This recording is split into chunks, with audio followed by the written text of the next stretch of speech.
Oke, boleh saya mulai? Nah, boleh. Kamu mau tahu pasal apa Oke, nih? nama saya Nur Atira binti Ramlan. Saya pelajar ijazah sarjana muda pendarasan Islam dari University Malaysia Sabah. Saya ingin menemu poin tentang perubahan sejarah dan budaya di Sabah sebelum dan selepas Perang Dunia Kedua. Oh, itu. Oke, mulai sekarang. Oke, begini. Pada zaman dahulu, suku kaum Rungus di kawasan Kudat ini, kita cerita pasal perkawinan dulu. Kalau kami dulu kawin, tidak pernah bertemu dengan lelaki dan perempuan. Maknanya orang tua yang kasih jodoh, tidak pernah bertemu. Dan hari pertemuan itu adalah hari perkawinan. Dan begitu juga dengan anak lelaki atau anak perempuan itu, dia tidak tahu, langsung tidak tahu yang dia mau kawin. Ya, orang kasih rahasia betul-betul. Memang begitu. Memang begitu asalnya. Tidak boleh bagi tahu, sehinggalah pada tarik dan saat itu mereka kawin.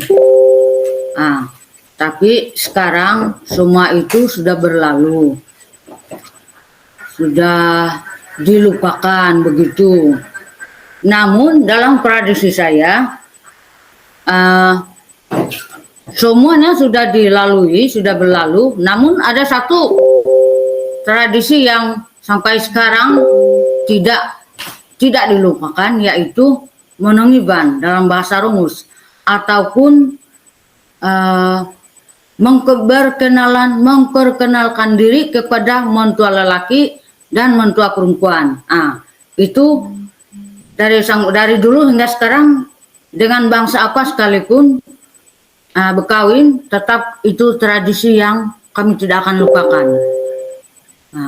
Jadi yang perkawinan lalu seperti itu sudah berakhir, tiada lagi.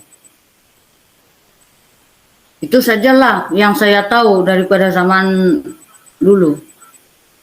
Dari segi budaya, ada perubahan ke selepas dan sebelum Perang Dunia Kedua? Budaya maksud kamu dari segi pakaian? Ya, pakaian pun boleh. Apa? Dari segi pakaian ke apa? Perubahan yang macam mana itu? Kalau perubahan daripada segi pakaian, dari segi pakaian memang sudah berlalu, sudah berubah, jauh berubah. Sebab kami anak darah dulu, dan termasuklah saya, yang perubahan pakaian lah. Oke, Dan cepat. perubahan pakaian itu sebenarnya dulu kami berpakaian dengan sangat-sangat seksi. Dari segi pakaian memang jauh berbeda. Oke, kalau yang dulu tradisi itu sangat-sangatlah seksi dan bagi kita orang-orang Islam memang tidak dibenarkan. Tetapi ada cara. Dari segi makanan sebelum dan selepas Perang Dunia Kedua itu ada perubahan? Dari segi makanan juga ada perubahan. Kalau dulu memang banyak perubahannya. Kalau dulu selalunya, kalau bulan-bulan seperti sekarang ini, makan singkong saja. Singkong apa itu? Ubi kayu. Ubi kayu, jagung. Kebanyakannya orang Rungus dulu, itulah makanan mereka bila padi sudah tidak ada. Tapi sekarang perubahannya memang jauh beda. Tiada lagi makan ubi kayu, tiada lagi makan jagung. Maksudnya itu makanan utama, tiada lagi. Itu perubahan yang ketara. Kalau dari segi percakapan? Percakapan juga berubah. Ya, memang berubah. Percakapan juga berubah. Kalau dulu masa sebelum Perang Dunia Kedua, mengikut cerita saya, memang orang tidak pandai cakap Melayu. Dan begitu juga dengan generasi saya.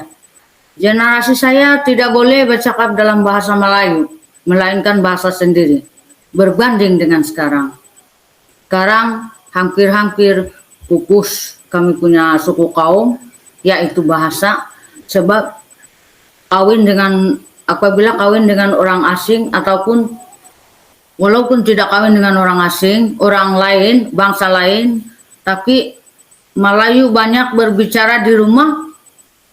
Itulah perbedaan dia. Semasa Perang Dunia Kedua itu apa peristiwa yang penting berlaku? Itu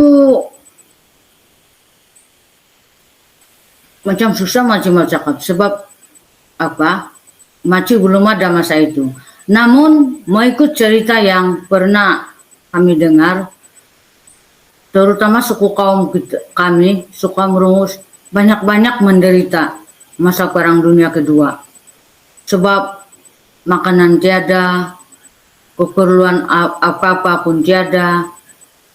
Jadi masa itu terlalu menderitalah bagi suku kaum kami. Maksudnya tidak makanan lah masa itu. Susah mau dicari. Memang tiada makanan. Iya, makanan sangat susah dicari. Betul. Makanan memang susah dicari. Sebab kadai pun tiada, menjual pun tiada. Maka yang selalunya kalau yang terlampau lapar sudah itu terpaksa dorang pergi hutan cari pucuk-pucuk kayu yang masih lembut lagi. Itu yang dimakan masa itu. Itu yang cerita itu dari mendiang bapak saya, sehingga masa itu dorang kecil-kecil lagi lah masa di Puntu. Sangat-sangat susah. Sangat susah mencari makanan. Jadi berapa hari lah baru dapat makanan? Dalam 3 hari dapat? Ke lama?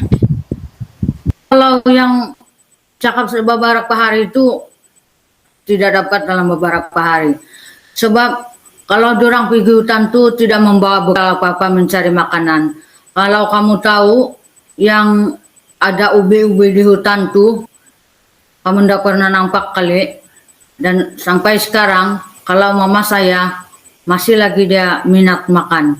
Sebab dari sayur-sayuran saja dorang kutip untuk dimakan dalam seharian.